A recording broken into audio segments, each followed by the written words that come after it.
Halo Rebahaners, dimanapun kalian berada, bagaimana kabarnya? Semoga kalian semua sehat dan beras di rumah kalian masih aman. Kali ini saya akan merangkum sebuah film yang sangat keren bray. Dimana film ini tidak pernah kalian request, tapi saya sudah menonton film ini beberapa kali dan merasa sangat terkesan dan membuat pori-pori kemaslahatan di tubuh saya terasa seperti ini baru ending yang mengencrotkan. Berbeda dengan film-film sebelumnya yang saya bahas, film ini bergenre drama fiksi ilmiah berjudul Limitless tahun 2011. Dan saya pastikan film ini akan membuat IQ Anda bertambah sebanyak 0,5% jika Anda rajin belajar dan baca buku. Maka dari itu langsung saja kenakan handsfree, siapkan bantal, simetriskan posisi rebahan, selamat menonton dan check it out.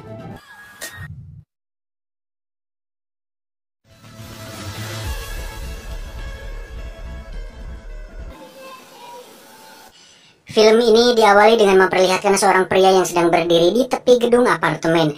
Terdengar di luar pintu apartemennya ada orang yang teriak-teriak dan sedang mencoba membuka pintu tersebut. Bisa diambil kesimpulan, pria ini sedang menghindari orang tersebut dengan menjatuhkan dirinya ke bawah gedung tinggi tersebut. Pertanyaannya, kenapa dia nekat melakukan itu? Mari kita ikuti alur kisahnya.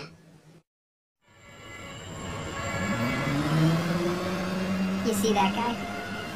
Kisah akan berfokus pada seorang penulis amatir yang hidupnya berantakan dan lebih tepat disebut sebagai seorang pengangguran. Pria itu bernama Edward Mora, tapi sering dipanggil dengan nama Eddie. Hari-harinya sangat madesu sekali dan itu terlihat dari tulisannya yang tidak kunjung selesai. Tidak ada inspirasi, otak buntu, penuh dengan kegabutan yang membagongkan. Tapi beruntung dia masih memiliki seorang kekasih yang selalu setia. Namanya Lindy. Ini dia. Dalam percakapan di restoran tersebut, mereka membicarakan tentang karir Eddie yang tidak jelas.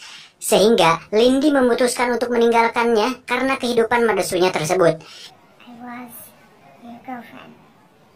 Eddie pun menyinggung masa lalunya perihal dirinya yang sebelumnya sudah pernah menikah dengan seorang wanita bernama Melissa yang sekarang sudah menjadi mantan istrinya. Tapi Lindy memutuskan Eddie bukan karena hal tersebut, melainkan agar Eddie mikir bahwa menjalin sebuah hubungan bukan hanya sekedar pengencrotan dan ketulusan, melainkan masalah cuan. Karena no cuan no makan, no cuan no jajan. Dan akhirnya Lindy pun pergi begitu saja.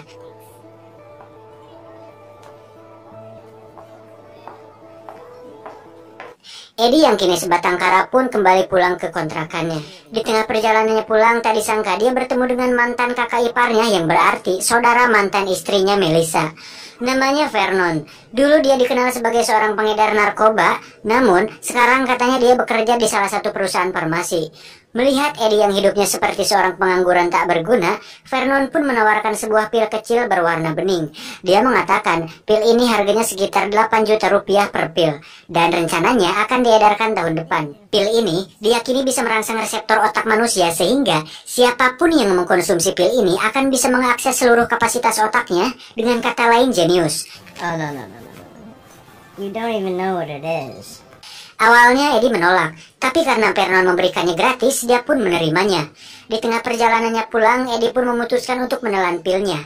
Karena dia pikir, ya sudahlah kagok edan gratis ini, dan dia pun menelannya. Kemudian Eddie naik tangga menuju ke kamarnya. Tak disangka di sana sudah ada si teteh yang punya kontrakan. Dan Eddie sudah beberapa bulan tidak bayar kontrakan. Terpaksa Eddie harus mendengarkan omelan teteh kontrakan tersebut meskipun pikirannya tidak di sana. Dia pun terlihat seperti mulai ngefly karena efek obat tersebut. Dan tiba-tiba, anjir di sini nih kerennya, pilnya mulai bekerja di otaknya dan wow, Eddie pun mulai melihat segala sesuatu lebih jernih, cerah dan jelas.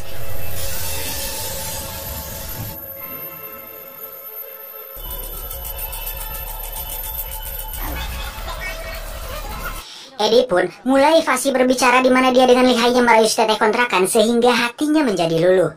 Eddie berkata, "Saya tahu teteh mungkin sedang pusing karena mata kuliah hukum teteh." Si teteh bertanya, "Bagaimana kamu mengetahui aku kuliah jurusan hukum?" Eddie menjawab, "Dari buku yang teteh bawa." Di situ pun dia bingung sendiri kenapa dia bisa tahu soal buku hukum. Setelah diingat-ingat, ternyata dulu waktu masih kuliah dia pernah pacaran dengan seorang wanita jurusan hukum dan dia pernah melihat buku semacam itu di kos-kosannya. Dia pun heran kenapa bisa ingat hal tidak penting seperti itu, dan ternyata pil tersebut mampu membuat otak mengakses alam bawah sadar dan mengingat semua hal yang pernah dia dengar dan lihat selama hidupnya.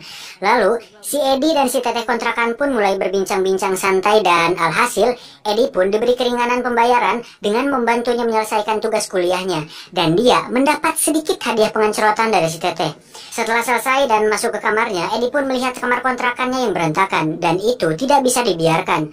Ternyata, selain ingatan, pil tersebut memberikan kewarasan dan inspirasi dalam tingkat yang lebih tinggi. Edi yang pemalas pun mulai membereskan seluruh kamarnya. Setelah itu, dia mulai menulis dengan penuh inspirasi dan tanpa rasa lelah.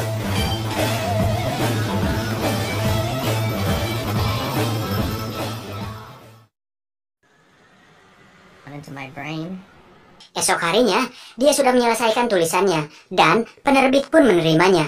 Tidak lama setelah dia pulang, penerbitnya menelpon bahwa dia sangat amat terkesan dengan tulisannya. Dan ya, kita tahu apa yang akan terjadi selanjutnya. Edi pergi ke tempat Vernon untuk mendapatkan pil kecil tersebut. Edi pun mengutarakan tentang efek luar biasa setelah dia mengkonsumsi pil tersebut. Vernon menjawab bahwa pil itu akan bekerja secara maksimal jika orang yang memakainya pada dasarnya orang yang cerdas. Vernon mengatakan pil tersebut sebenarnya belum siap edar karena masih dalam tahap percobaan di laboratorium dikarenakan memiliki efek samping. Pil tersebut bernama NZT-48 atau NZT-48. Edi pun sedikit terkejut, tapi karena khasiatnya yang luar biasa, Edi tidak memperdulikannya. Sebelum memberikan pilnya, Vernon pun meminta tolong Edi untuk mengambil pakaiannya di laundry dan membelikannya sarapan. Dalam hati Edi, ya wis lah nggak apa-apa, aku siap jadi pesuruhnya asalkan bisa mendapatkan pil itu dan kembali menjadi Edi yang tercerahkan. Sure, believe the user, boy. Saat kembali ke apartemennya Vernon, betapa kagetnya dia saat melihat apartemennya sudah berantakan dan menemukan Vernon sudah dalam keadaan luka dan tak bernyawa. Edi yang panik kemudian menelpon polisi, lalu dia pun menunggu di sana. Di saat panik dan ketakutan, seketika dia sadar bahwa orang yang melakukan ini kepada Vernon pasti menginginkan sesuatu yang berharga, dan itu pasti pil tersebut. Dan pertanyaannya adalah, apakah mereka mendapatkannya? Dengan sedikit untung-untungan, Edi kemudian mencari pil tersebut ke semua sudut yang mungkin tidak dijangkau. Dan akhirnya dia menemukan setumpuk uang, catatan, dan pil tersebut dalam jumlah yang cukup banyak. Tidak lama Inspektur Ladusing pun datang. Dan disinilah dia sekarang di kantor polisi. Edi pun dimintai keterangan dan disuruh untuk menelpon adiknya Vernon yang tidak lain adalah Melissa, mantan istrinya. Karena dirasa Edi kenal dekat dengan keluarga Vernon dan tidak ada bukti bahwa Edi terlibat dengan kematian Vernon, Pak Ladusing pun mempersilahkan Edi pulang. Di tengah perjalanannya pulang, Edi pun merasa sedikit hariwang dan was-was ada orang yang mengikutinya. Tapi akhirnya dia bisa selamat sampai di kontrakannya. Kemudian, dia menghitung uang yang didapatkannya dari Vernon, lalu meminum pil tersebut. Dan dari sinilah hidupnya akan segera berubah.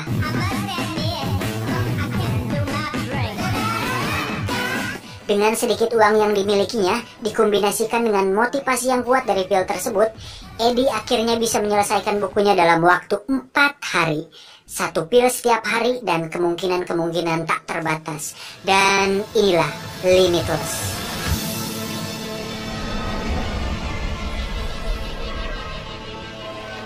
Edi pun langsung mahir memainkan piano dalam waktu 3 hari. Matematika yang dia pelajari waktu masih sekolah menjadi sangat berguna saat dia pakai untuk berjudi. Dan dia pun selalu menang. Olahraga pun menjadi menyenangkan, bahkan dia bisa mempelajari berbagai bahasa asing dalam waktu singkat. Dengan bahasa dan gaya bicara sempurna, Edi berubah menjadi sosok pribadi yang menarik bagi siapapun. Bahkan, dia bisa mendiagnosa sebuah penyakit yang diderita tetangganya. Dan tiba-tiba, dia bisa mengetahui dan menguasai berbagai hal. Orang-orang kaya dan intelek pun bahkan mendengarkannya saat dia mulai berbicara.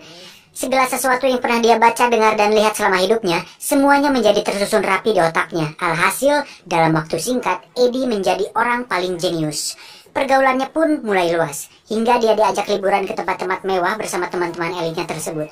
Di suatu titik, dia pun sadar bahwa dia bisa menjadi seorang yang lebih besar daripada hanya menjadi seorang penulis. Dengan pil ajaib yang dia miliki, Edi mulai mempelajari trading atau jual beli di pasar saham, dan dengan modal $800 atau sekitar 11 juta rupiah, dia bisa menghasilkan uang 28 juta rupiah per hari. Wancir! Dengan modal segitu tentu masih kurang dan masih sangat lama untuk menjadi kaya.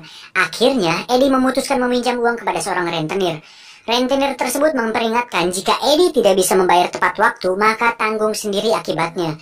Singkat cerita, Edi pun diajak oleh salah satu teman orang kayanya bernama Kevin untuk bergabung di perusahaan sahamnya. Dengan modal besar yang dia miliki dan dengan dosis pil yang sudah ditingkatkan perharinya, Eddie pun mendapatkan uang dengan cepat dan berhasil menarik perhatian banyak orang termasuk Kevin. Eddie bahkan menjadi berita di halaman pertama pada sebuah majalah karena dia bisa menghasilkan jutaan dolar dalam waktu singkat. Dengan Eddie yang sudah berubah, Lindy pun diajak makan malam bersamanya di sebuah restoran Italia. Dan terkesannya Linda saat melihat Eddie fasih berbicara bahasa Italia dengan seorang pelayan di restoran tersebut. Dan nampaknya Lindy akan jadian kembali dengan Eddie. Dari sini bisa disimpulkan bahwa wanita lebih tertarik kepada pria yang lebih pintar dan banyak uang. Seketika, saya pribadi ingin menangis di pojokan kamar sambil meratapi nasib saya ini. Setelah makan malam, mereka berlanjut melakukan pengenceritan. Raos, beteng sebe, kanyut base. Suatu hari pada saat Eddie dan Lindy berada di luar, Eddie merasa seperti ada seseorang yang mengikutinya dan orang ini masih menjadi misteri. Singkat cerita, Eddie diundang pada sebuah pertemuan dengan seseorang yang tertarik dengan kecerdasan Eddie. Orang tersebut bernama Carl Van Loon. Beliau adalah orang besar dan sangat senior di bidang bisnis. Tujuan dari pertemuan ini adalah untuk mengetahui seberapa jauh Eddie memahami tentang dunia bisnis dan menentukan apakah Eddie yang dibawa atas nama Kevin layak untuk diajak kerjasama. Sehingga hal tersebut membuat Kevin merasa khawatir. Bro, lu yakin udah nyiapin kata-kata buat ngedevin Carl Van Loon? Lu yakin gak mau ditemenin? Eddie menjawab, santai bro, sebat dulu aja. Tidak lama Carl Van Loon pun datang. Tiba di meja, Eddie pun menjelaskan segala sesuatu yang sudah dia pelajari dan cara bagaimana dia bisa menghasilkan jutaan dolar dalam waktu singkat. Metode dan pengetahuan yang dia miliki membuat Carl Van Loon dan rekannya terkesan. You have a formula, Mr. Pierce. Delusions of grandeur. I don't have delusions of grandeur. I have an actual recipe for grandeur.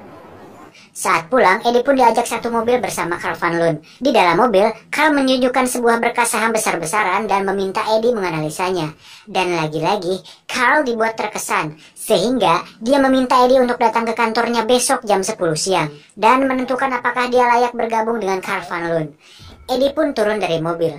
Sambil berjalan, dia pun terlihat senyum semeringah karena akhirnya bisa mendapatkan hatinya Carl Van Loon, karena Carl Van Loon adalah jembatan untuk Eddie meraih kesuksesan dan mencapai sesuatu yang lebih besar. Namun tiba-tiba,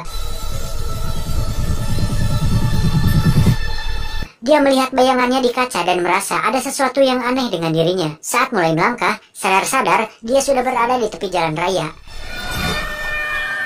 There was another step. Eddie bahkan tidak ingat jika dirinya sudah berjalan sejauh 20 blok. Eddie kemudian berjalan lagi dan sadar-sadar sudah berada di dalam sebuah klub malam.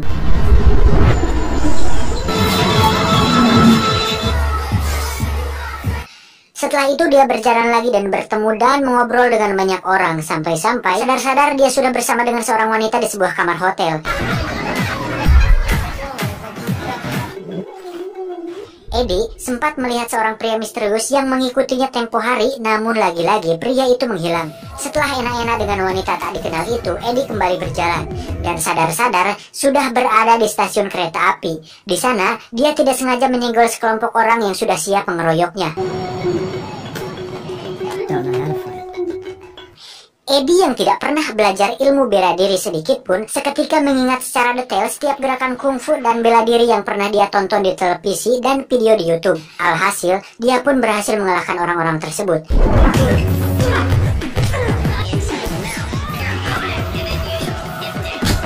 Eddie kembali berjalan dan mulai berlari. Sadar-sadar, hari sudah pagi dan dia sudah berada di sebuah jembatan penyeberangan. Eddie bahkan tidak bisa mengingat apa yang dia lakukan selama 18 jam terakhir. Saat berjalan, Eddie merasa sakit pada bagian sendi, sehingga dia berjalan pincang. Eddie seperti merasakan efek basian dari pil tersebut dan itu sangat tidak enak, dan memang tidak enak. Dia pun kembali ke kontrakannya dan beristirahat sebentar. Saat bangun, dia pun mencoba menganalisa kembali berkas-berkas yang diberikan Carl Van Loon. Menyadari efek samping yang dirasakannya tadi, Eddie mencoba untuk tidak memakai pil ajaib tersebut saat menganalisanya. Alhasil, Eddie kesulitan berpikir dan sangat mustahil baginya bisa menganalisa berkas-berkas tersebut tanpa memakai pil ajaib tersebut.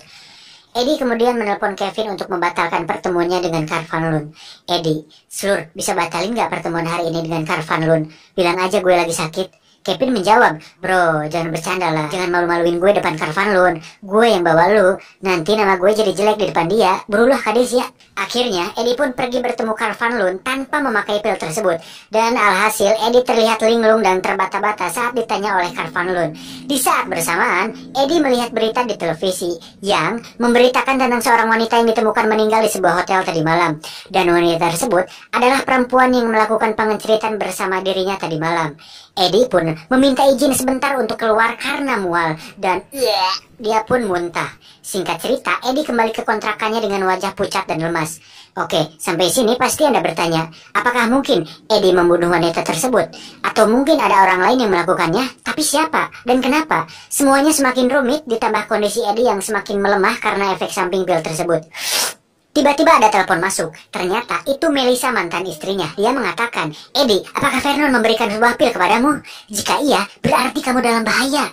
Eddie kemudian mengajak Melissa untuk bertemu sore ini. Sembari menunggu sore, Eddie pun memutuskan untuk memeriksa catatan Vernon untuk mencari tahu siapa saja pelanggan Vernon yang sudah memakai pil tersebut.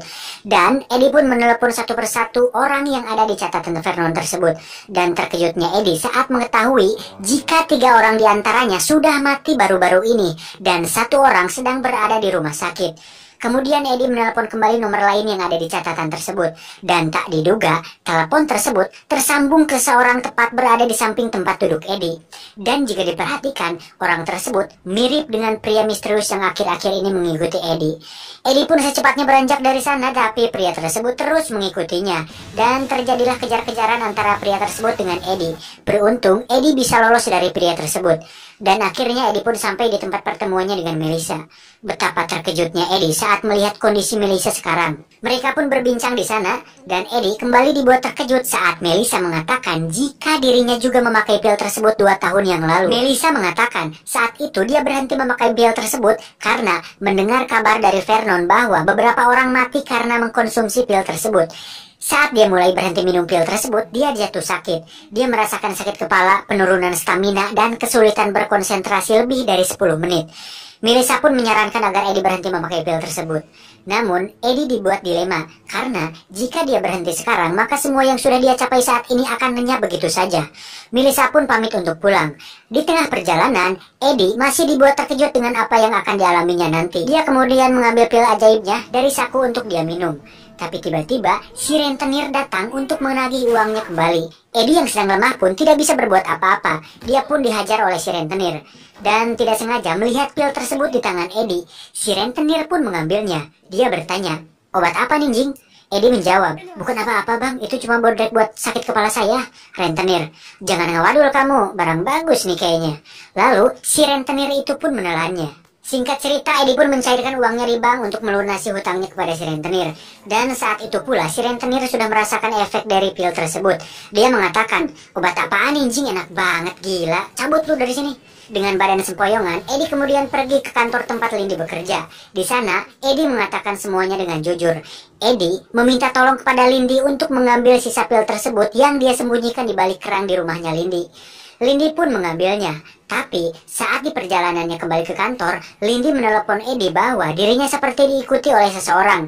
Dan ternyata itu adalah si pria misterius tersebut. Dari sini terjadi adegan kejar-kejaran antara pria tersebut dengan Lindy. Lindy pun berhasil sembunyi di balik batu, namun dirinya terpojok. Kemudian dia menelepon kembali Eddie. Eddie lalu menyuruh Lindy untuk mengambil satu pil tersebut dan menelannya. Eddie mengatakan, pil tersebut akan berefek setelah 30 detik. Setelah itu, kamu akan menemukan jalan keluar dari sana. Lindy yang panik tidak punya pilihan lain selain menerima saran dari Eddie. Dia pun menelannya.